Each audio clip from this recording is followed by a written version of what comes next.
O livro de Gênesis se encontra no meio da Bíblia? No começo, né? Facinho essa, né? Quero ver Amós, Joel. Gênesis 19, versículo 24 a 29. Quem achou, diga amém. Glória a Deus. Diz assim a palavra do Senhor. Então o Senhor fez chover enxofre e fogo do Senhor desde os céus sobre Sodoma e Gomorra, e derrubou aquelas cidades e toda aquela campina e todos os moradores daquelas cidades e o que nascia da terra. E a mulher de Ló olhou para trás e ficou convertida numa estátua de sal. E Abraão levantou-se aquela mesma manhã de madrugada e foi para aquele lugar onde estivera diante da face do Senhor. E olhou para Sodoma e Gomorra, para toda a terra da campina, e viu, e eis que o fumo da terra subia como o fumo de uma fornalha. E aconteceu que, destruindo Deus as cidades da campina, Deus se lembrou de Abraão e tirou Ló do meio da destruição, derribando aquelas cidades em que Ló habitava. Amém? Vamos orar. Pai, na tua presença nós agora estamos. E te somos gratos, ó Deus, pela tua palavra. E suplicamos agora, Deus, em nome de Jesus, que o Senhor venha a me desobstruir, caso possa ter algo impedindo, ó Pai. E lhe suplico que o Senhor me torne um canal que vá fluir a tua mensagem, que vá fluir o teu Espírito Santo. E pedimos que o Senhor abra os olhos do entendimento do teu povo, para que eles possam entender a tua mensagem nesta noite. Amém e amém. Quem quer ouvir a palavra do Senhor, dê uma salva de palmas. Eu quero começar essa mensagem dizendo o seguinte: eu, Luiz Francisco Alves, 4.4, nascido em São Pedro da Aldeia, no estado do Rio de Janeiro, eu não tenho dúvidas de que as mensagens que não deveria faltar em qualquer púlpito de qualquer igreja são salvação, santidade, ganhar almas e o arrebatamento da igreja. Eu acredito que essas mensagens deveriam estar em todo e qualquer tipo de pregação ou de palestra. Se for falar sobre casamento, ali, na palestra sobre casamento, não deveria faltar essas mensagens. Se for falar sobre finanças, quando estivesse falando sobre finanças, há como falar dessas mensagens. E por que eu digo isso? Porque essa mensagem, ela é a espinha dorsal da cruz. Ela é a espinha dorsal do Evangelho. Se arrancarmos essas mensagens, que é a salvação, santidade, ganhar almas e o arrebatamento da igreja, não sobra nada, não sobra quase nada. E o que sobra, com certeza, não vai fazer jus ao sacrifício que Jesus fez na cruz do Calvário. E é exatamente por isso que mais uma vez, eu vou estar falando sobre o arrebatamento da igreja. Ainda que alguns desses temas enjoem, ainda que alguns desses temas se tornem repetitivos e cansativos, eles nunca deveriam e nunca devem sair de qualquer púlpito e de qualquer mensagem. Estudando acerca dos adventistas do sétimo dia, eles têm aproximadamente 150 anos. Desde a sua fundação até agora, eles têm em torno de 150 anos. E eles foram fundados tendo como tema principal o arrebatamento e a volta de Jesus. E se você for ligar lá no Novo Tempo, que é a televisão deles, vira e mexe eles estão falando sobre o assunto. Vira e mexe eles estão palestrando sobre o assunto. Porque o tema arrebatamento e volta de Jesus se transformou em dogma, em doutrina da sua denominação. E eles falam tanto disso, e eles vivem tanto isso, embora tenha outras coisas que não são corretas e são erradas, mas pelo menos nesse quesito, eles vivem tanto isso, que eles não enjoam, que eles não cansam de falar.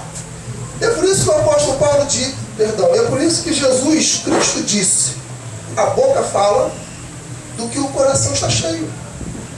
E é verdade. Eu tenho mais ou menos uns 2 anos. Eu sempre gostei de falar desse tema de arrebatamento sobre a volta de Jesus. Desde quando eu me converti, eu sempre achei que tinha algo em mim, que eu tinha algo específico. E eu tenho cada vez mais tido a plena convicção que uma das minhas missões, antes da minha morte ou do retorno do Messias, é falar isso até que os corações sejam cheios desta mensagem. E de 2 anos para cá eu tenho falado muito. No Facebook, por exemplo, eu posto e falo coisas. Quando eu vejo sinais acerca da volta de Jesus, que hoje são aos montes, né? Os sinais da volta de Jesus não são a conta-gotas como eram antigamente, são aos montões.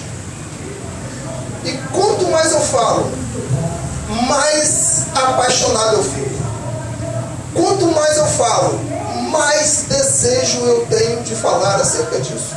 Porque, mais uma vez, como disse Jesus, a boca fala do que o coração está cheio.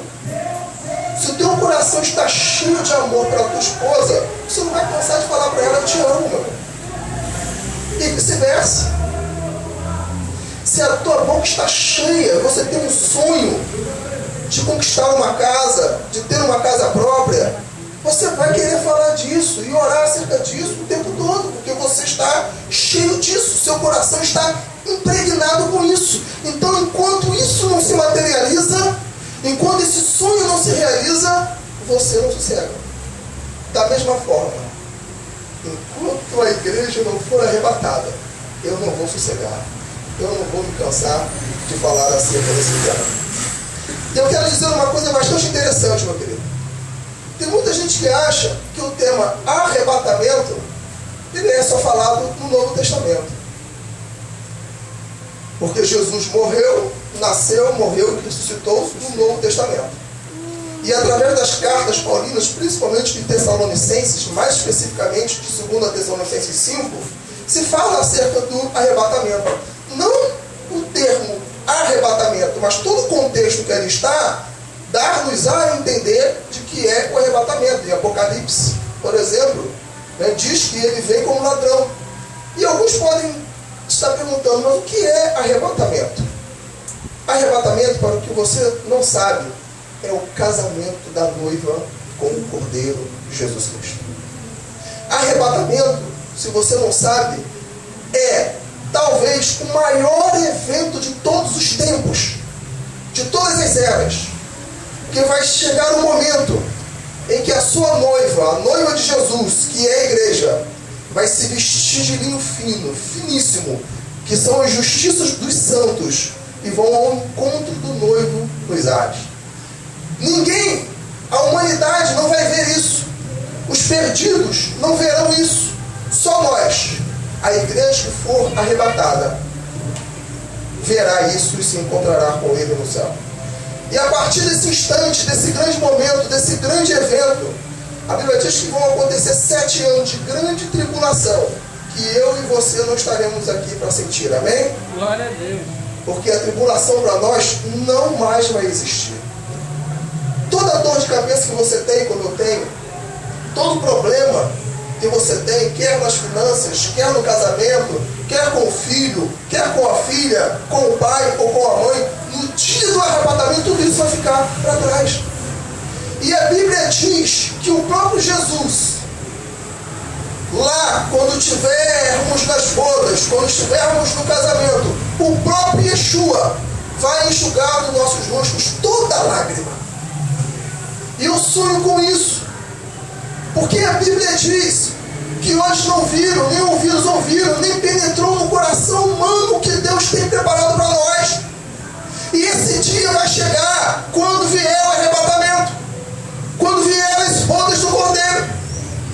E esse assunto é tão importante, que até mesmo no Velho Testamento fala sobre ele. É claro que não da forma tão explícita como está Testamento. É algo implícito. Você precisa entender, você precisa estudar, você precisa pesquisar para compreender aonde no Velho Testamento está se falando acerca do arrebatamento. Tudo isso porque esse tema é um dos temas mais importantes para Deus e deveria ser o tema mais importante para a igreja. Você imagina como é que fica o coração e a mente de uma noiva faltando uma semana para o casamento? Ela não fala de outra coisa, ela não pensa em outra coisa. Tudo que ela vê, tudo que ela toca, tudo que ela cheira, tudo que ela pensa, respira o casamento. Assim também a igreja. Eu acredito que chegaria um tempo, e esta é a hora, e este é o momento, em que a igreja não vai pensar em outra coisa, não vai falar de outra coisa, a não ser nas bodas do Cordeiro. E cada dia que se passa, cada evento que se aproxima, cada sinal que eu vejo, eu percebo, está chegando a hora, está chegando o momento, está chegando o dia em que o mundo não me verá mais, que o Ministério Apostólico Resgate sumirá da terra. E William Bonner, a Patrícia Poeta, vai noticiar assim: sumiu um povo da terra. E esse povo chama Ministério Apostólico Resgate Miguel Couto, Ministério Apostólico Resgate Vila de Cava, Titiguá, Igreja Batista, Nova Vida, Vida Nova, e por aí vai. Está chegando esse momento, está chegando esse dia, e quanto mais eu falo sobre isso, mais eu desejo, mais eu amo, mais eu anseio. E eu digo que esse é um dos temas mais importantes da Bíblia, porque eu acredito que no céu não se fala de outra coisa. É óbvio que ninguém sabe nem o dia, nem a hora, nem o momento, nem os anos que Jesus há de vir. Mas eu acredito que pelos sinais, o que está acontecendo, os anjos já têm uma noção de que o tempo está próximo, de que o momento é agora. Porque eu creio que Jesus já separou os anjos que vão vir com ele.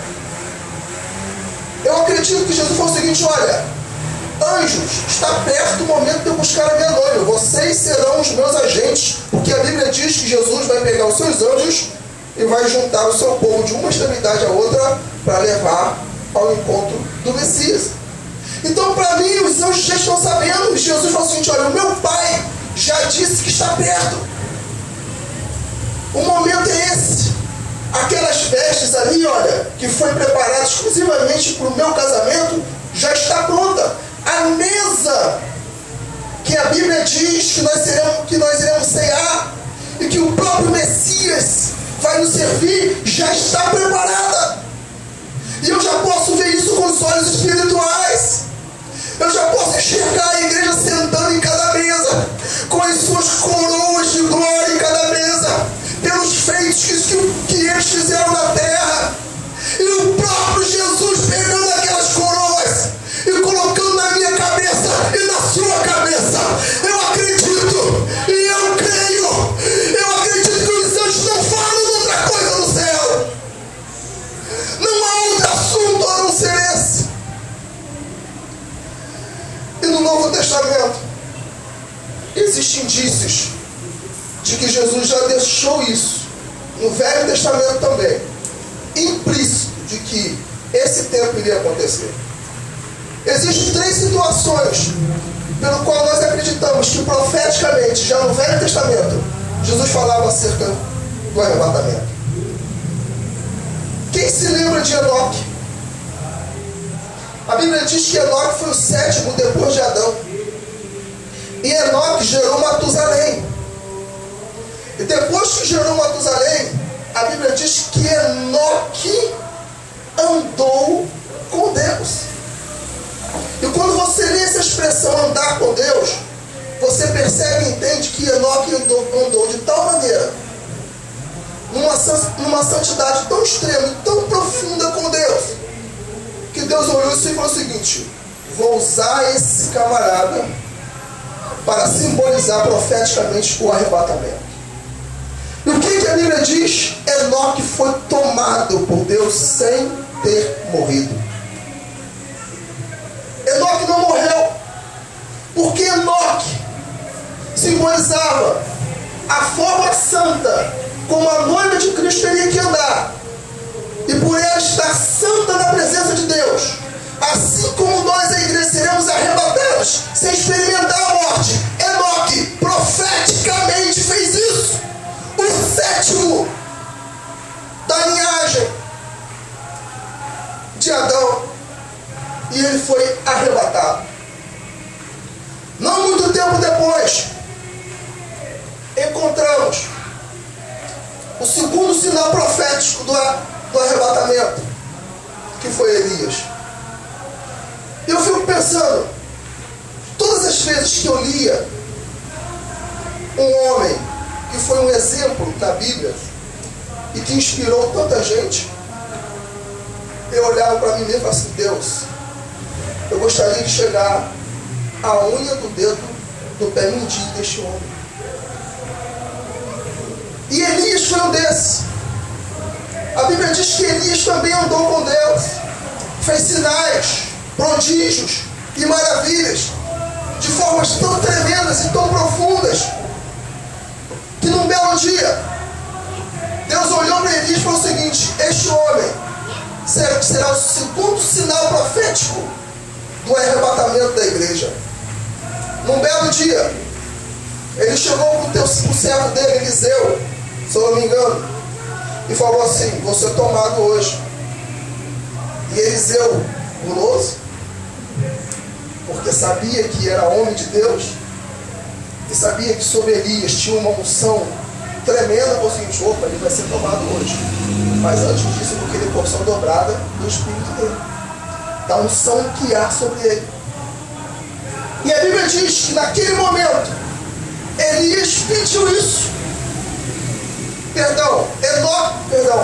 Eliseu pediu isso a Elias. E Elias chegou e falou o seguinte: olha, dura coisa, difícil coisa você pediste, mas se você me ver sendo tomado, indo ao céu, você terá o que está pedindo. E aí num belo dia, a Bíblia diz que quando Elias foi assunto aos céus, através de uma carruagem de fogo, não de um redemoinho, mas através de uma carruagem de fogo. Embora o termo redemoinho está lá no texto, a Bíblia diz que a capa ficou, e aí Eliseu teve porção dobrada do Espírito Santo. E ele fez coisas tremendas e maravilhosas. Tão tremendas e maravilhosas, que alguns teólogos, ao pesquisar aquilo que Eliseu fez 2 vezes mais do que Elias. E esse sinal foi um sinal profético, porque Elias também não morreu. Elias foi arrebatado. Elias foi transladado. Porque Deus se move no profético. Se você for estudar os feitos de Deus, você vai ver que muitas das vezes, antes dele fazer algo profundamente grande, ele fez algo profeticamente semelhante antes. A Bíblia diz, por exemplo, que o sacrifício de Jesus foi feito desde a fundação do mundo. Ora, como é que foi feito desde a fundação do mundo, se Jesus morreu há 2000 anos atrás, e se o mundo, segundo os judeus, existe aproximadamente 6.000 anos? É porque lá no Jardim do Éden, quando Deus fez uma roupa de pele, ali ele sacrificou um animal, simbolizando o sacrifício de Jesus. Ou seja, antes de Jesus vir, 4.000 anos depois, profeticamente, no Jardim do Éden, Deus fez a mesma coisa, sacrificando um animal, pegando a pele e fazendo uma roupa para Adão e Eva. Da mesma forma, o arrebatamento. Porque todos os temas grandes, tremendos e profundos da igreja e para a igreja, Deus fez questão de deixar relatado no Velho Testamento. Isso não sou eu que falo, são teólogos, são estudiosos. Eu apenas leio, pesquiso e digo assim, de fato, isso é verdade. Então veio Gênesis 19. E nós acabamos de ler aqui o versículo 24 a 29, que fala sobre a experiência de Ló e sua esposa.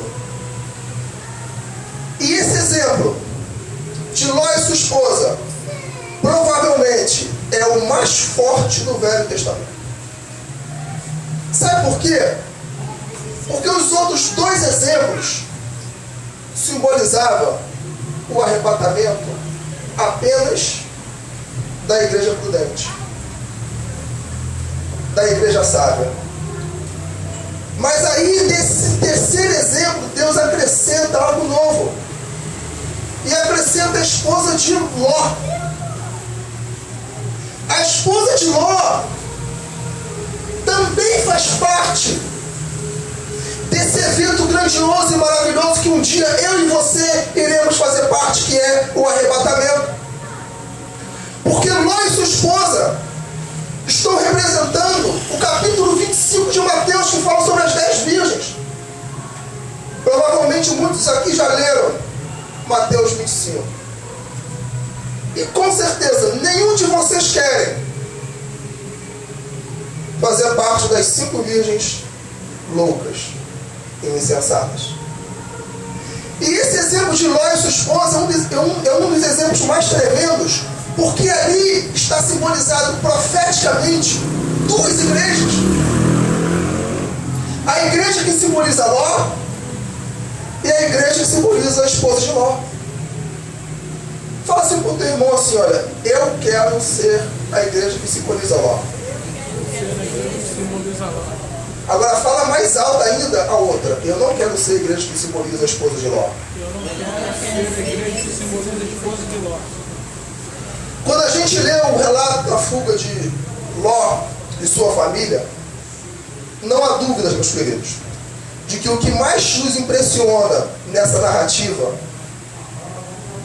é a mulher de Ló ter virado estátua de sal. É ou não é verdade? Eu fico impressionado com isso. Porque eu fico imaginando assim, Deus, ela só virou o rosto, ela só virou para trás. Ela só fez isso quando ela estava caminhando, andando, subindo as montanhas para fugir da destruição de Sodoma e Gomorra. Num dado momento ela virou. Ela só fez isso. E aí a gente fica pensando assim, gente, como é que pode alguém que apenas virou o rosto para ver algo teve tamanho juízo da parte de Deus, que você não consegue entender algumas coisas? E aí, quando a gente lê esse relato, nós entendemos que a esposa de Ló simbolizava as 5 virgens loucas. Porque não era só o ato de virar o rosto para olhar para trás, não. Nesse ato de virar o rosto para olhar para Sodoma e Gomorra, para ver o que estava acontecendo, tinha muita coisa ali, irmão. Tinha muita coisa embutida. Deus já sabia que a esposa de Ló não era digna de ir com ele. E com isso ele deu uma ordem. Se vocês quiserem ser salvos, não olhem para trás. Se você quiser fazer parte do arrebatamento, não olhe para trás. É verdade. Porque esse termo e essa frase, não olhe para trás, tem alguns ensinamentos tremendos da parte de Deus para nós.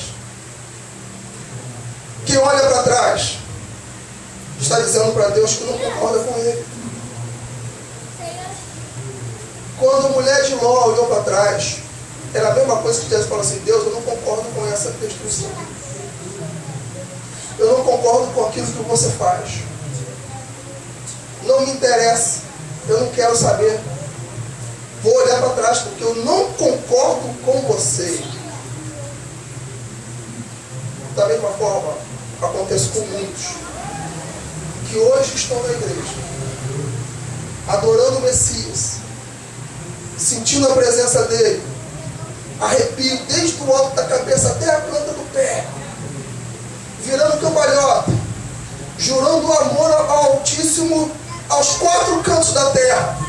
De repente ele fala uma coisa que ela não concorda, ou que ele não concorda, ele olha para trás. Virou estátua do céu.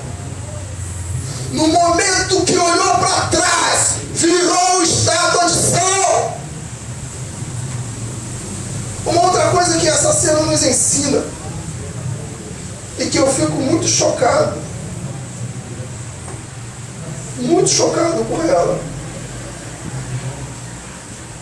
é que quem olha para trás diz para Deus que ama mais as coisas do que ele. Eu imagino a esposa de Ló, à medida que estava andando e caminhando, ela estava pensando assim: ah, minha geladeira nova, duplex, aquelas grandonas que eu quero comprar, que custa 3, 4, 5 mil reais, o fogo vai destruir tudo. Meu carro 0 km que o meu esposo me deu de presente, está lá na garagem, eu nem usei ainda. Ela estava pensando, e andando, e olhando, e imaginando, falando para Deus: Deus, eu amo mais aquilo do que a minha salvação. A casa que eu conquistei com tanto suor e com tanto carinho, eu orei tanto para o Senhor me deu, e eu não vou aproveitar. Eu não vou aproveitar aquilo, porque o Senhor está destruindo a cidade. Veja só, Deus estava salvando a mulher. Está destruição. Deus estava falando com ela assim: olha, eu vou te dar vida. Você e a sua família serão os únicos que viverão. Mas ela amava tanto aquelas coisas que não conseguia tirar os olhos dela, o coração dela. E você pensa que aquilo acontecia só com Ló? Acontece com muitos hoje. Eu conheço gente, meu irmão, que não quer que Jesus volte antes dele se casar. Ô, Jesus! Eu tive, há muitos anos atrás, uma namorada assim. Não, Jesus está voltando, não, mas eu tenho que me casar antes. Quem não ama o casamento com Jesus não serve para ser arrebatado, para se casar com ele. Eu conheço pessoas que não querem que Jesus volte, porque quer ter sua casa própria primeiro. Olha que absurdo. Tem uma mansão esperando por ele lá no céu, carruagem de fogo rodando lá, que você vai pegar, se duvidar você nem vai precisar, você vai voar, esperando por você. Mas ele prefere primeiro ter o carro dele aqui na terra do que as carruagens de fogo que estão esperando por ele. E aquela mulher simboliza isso. Simboliza o amor que a igreja tem mais pelo mundo do que por Deus. Jesus, sabendo disso, falou assim: olha, não ameis o mundo, nem aquilo que no mundo há, porque todo aquele que ama o mundo não provém do Pai.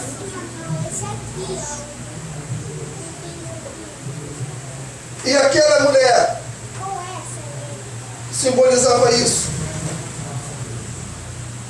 Simbolizava o apego pelas coisas materiais. O apego exagerado pela sua família, pelo seu marido, pelo seu pai, pela sua mãe. Deixa eu te falar uma coisa. Você pode amar muito sua família, seu pai e sua mãe. Você tem que pregar para eles. Você tem que falar do amor de Jesus para eles, para que eles sejam salvos. Mas você tem que amar muito mais a Jesus e a Deus do que qualquer outra coisa. A Bíblia é clara em dizer que todo aquele que ama pai, mãe, filho, irmão, emprego, casa, mais do que ele, não é digno dele. Não é digno dele. E o Novo Testamento nos ensina claramente que a igreja precisa estar ansiando por esse dia, querendo esse dia, buscando esse dia, porque é o dia que você vai deixar de sofrer, meu querido. Ah, mas hoje eu estou bem, eu estou bem. Meu querido, amanhã você não sabe. O próprio Jesus falou o seguinte: olha, basta cada dia o seu mal. Em outras palavras, amanhã pode acontecer alguma coisa.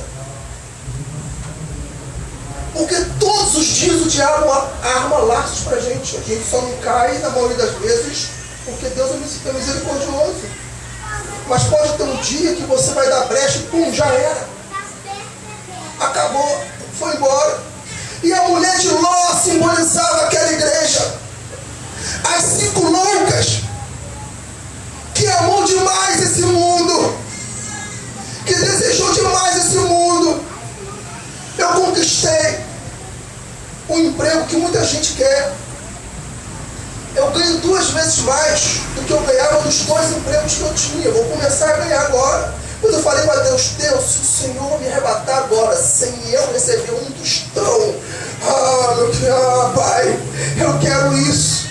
Eu deixo tudo para lá, o Pedro Ernesto, a UF, a minha casa, só para me encontrar contigo.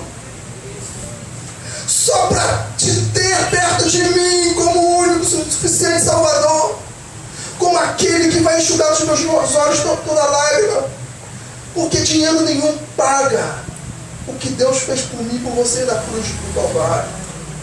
E todo aquele que ama mais as coisas desta vida do que o porvir, está falando para Deus: Deus, eu não me importo com o casamento.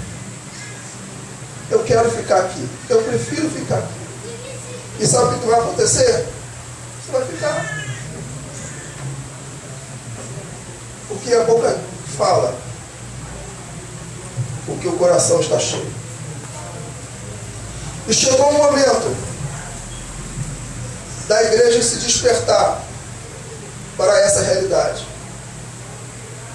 Para a realidade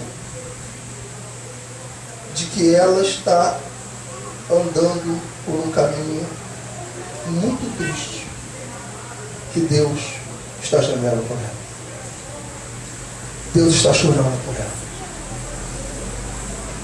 Deus está triste com muitas coisas que muitas vezes eu e você estamos fazendo.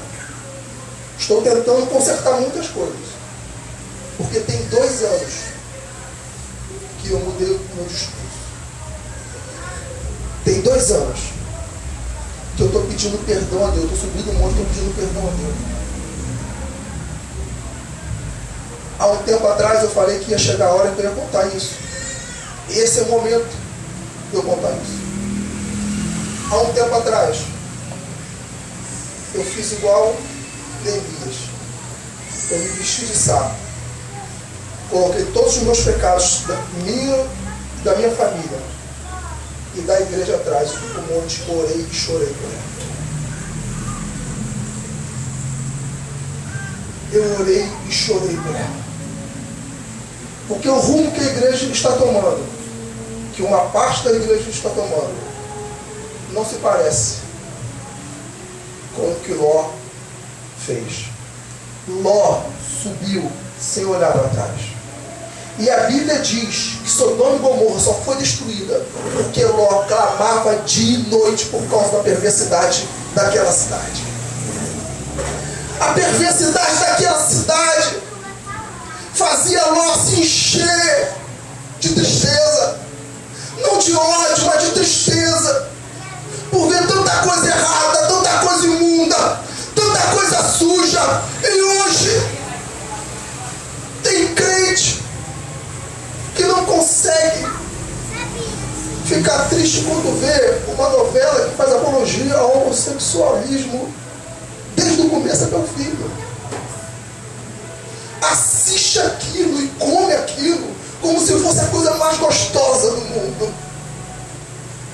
não consegue ficar triste quando um casal que foi aliançado na presença do Senhor se divorcia. Eu já falei para minha esposa muitas vezes, olha, se depender de mim, comprou a carne, vai ter que roer até o osso. Vai ter que comer até o osso. Se depender de mim, se depender dela, a Bíblia diz que há um ditado que cada cabeça é uma sentença.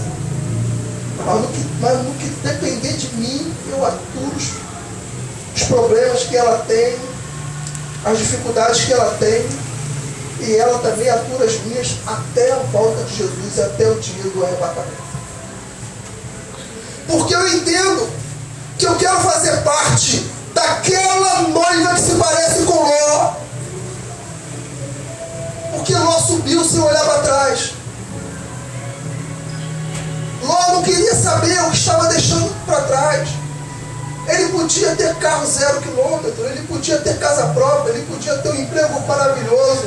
Ele sabia que o que esperava por ele no céu era muito melhor do que qualquer coisa que ele tem aqui na terra. Existe uma mensagem para esta geração. E a mensagem é: prepara-te, igreja, eu estou voltando. Prepara-te, noiva, está chegando a hora do arrebatamento. Noé pregou 120 anos dizendo: o dilúvio vai vir, o dilúvio vai chegar. Se vocês não se arrependerem, não se emendarem, serão destruídos. A igreja desta última geração teria que estar fazendo conferências, teria que estar fazendo palestras, teria que estar pregando: Jesus Cristo está voltando. E se você não se emendar, se você olhar para trás, você vai ficar. Eu estou terminando. Eu quero dizer o seguinte: quando eu olho para uma boa parte da igreja de hoje, eu vejo a mulher de Ló.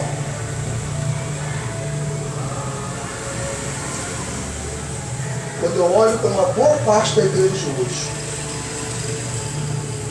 eu vejo a mulher de Ló. Sabe quando eu vejo a mulher de Ló da igreja? Quando eu ligo a televisão, eu choro com aquilo. Eu vejo irmãos em Cristo, pastores que foram separados por Deus, vendendo pedaços da cruz.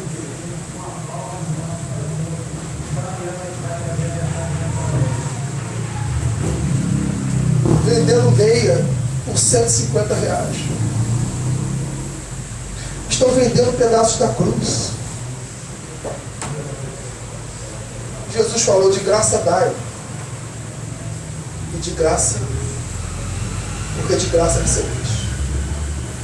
Você não precisou comprar nada. Tudo foi pago na cruz do Calvário.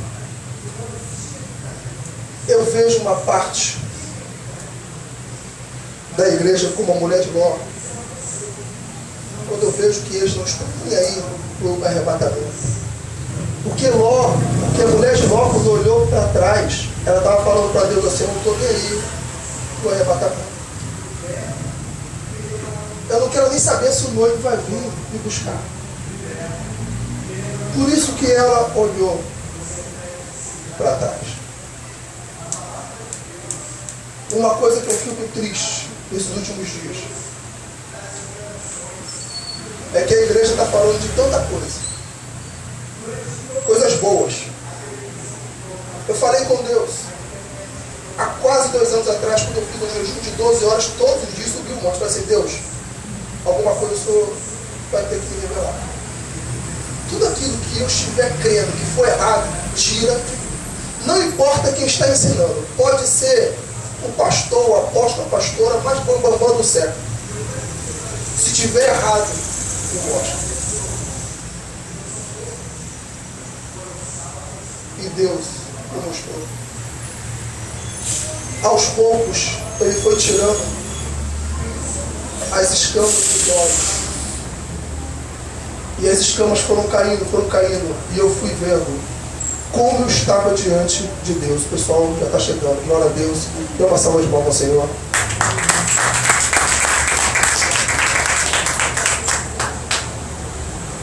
Agora eu quero fazer uma pergunta para terminar.